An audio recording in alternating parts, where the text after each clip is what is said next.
ರಾಜಧಾನಿ ಬೆಂಗಳೂರಿನಲ್ಲಿ ದಿನದಿಂದ ದಿನಕ್ಕೆ ಕಸದ ಸಮಸ್ಯೆ ಜಾಸ್ತಿ ಆಗ್ತಾ ಇದೆ. ಈ ಕಸದ ಸಮಸ್ಯೆಗೆ ಮುಕ್ತಿ ಹಾಡಬೇಕು ಅನ್ನುವಂತಹ ನಿಟ್ಟಿನಲ್ಲಿ ಜಿಬಿಎ ಮತ್ತೊಂದು ಹೊಸ ಪ್ಲಾನ್ ಅನ್ನು ಮಾಡಿಕೊಂಡಿರೋದು ಗೊತ್ತಾಗ್ತಾ ಇದೆ. ಏನದು ಹೊಸ ಪ್ಲಾನ್ ಅಂದ್ರ ಇಲ್ಲಿದೆ ನೋಡಿ ಡೀಟೇಲ್ಸ್.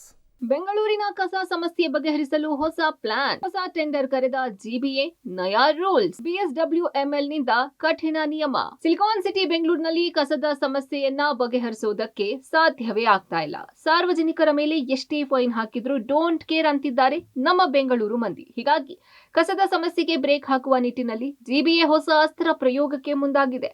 ಅದುವೇ ಗುತ್ತಿಗೆದಾರರ ಮೇಲೆ ಫೈನ್ ಹಾಕೋದು. ಹೌದು, ಬೆಂಗಳೂರು ಘನತ್ಯಾಜ್ಯ ನಿರ್ವಹಣೆ ಲಿಮಿಟೆಡ್ ಹೊರಡಿಸಿರುವ ಹೊಸ 33 ಪ್ಯಾಕೇಜ್ಗಳ ಕಸದ ಟೆಂಡರ್ನಲ್ಲಿ ಹಲವು ಬದಲಾವಣೆಗಳು ಆಗಿದೆ. ಕಸದ ಸಮಸ್ಯೆಯನ್ನ ಸುಧಾರಿಸಲು ಹೊಸ ಕ್ರಮ ಕೈಗೊಳ್ಳಲಾಗಿದೆ. ಈ ಬಾರಿ ಕಸ ಸಂಗ್ರಹಣೆ ಮತ್ತು ವಿಲೇವಾರಿಯಲ್ಲಿ ದಕ್ಷತೆ ತರಲು ಗುತ್ತಿಗೆದಾರರ ಮೇಲೆ ಕಠಿಣ ದಂಡ ವಿಧಿಸಲು ನಿರ್ಧರಿಸಲಾಗಿದೆ.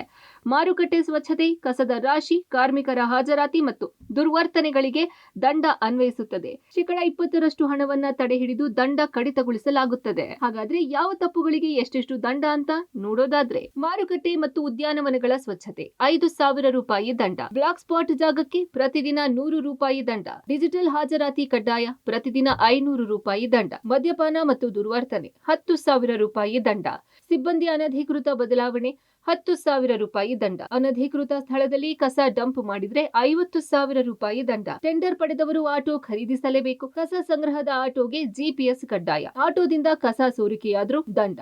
ಒಟ್ಟಾರೆ ಬೆಂಗಳೂರಿನ ಕಸದ ಸಮಸ್ಯೆಯನ್ನ ಬಗೆಹರಿಸೋದಕ್ಕೆ ಘನ ತ್ಯಾಜ್ಯ ನಿಗಮ ನಿಯಮಿತ ಹೊಸ ರೂಲ್ಸ್ ನಲ್ಲಿ ಟೆಂಡರ್ ಕರೆದಿದ್ದು ಈಗಾಗಲೇ ಟೆಂಡರ್ ಪ್ರಕ್ರಿಯೆ ಶುರುವಾಗಿದೆ.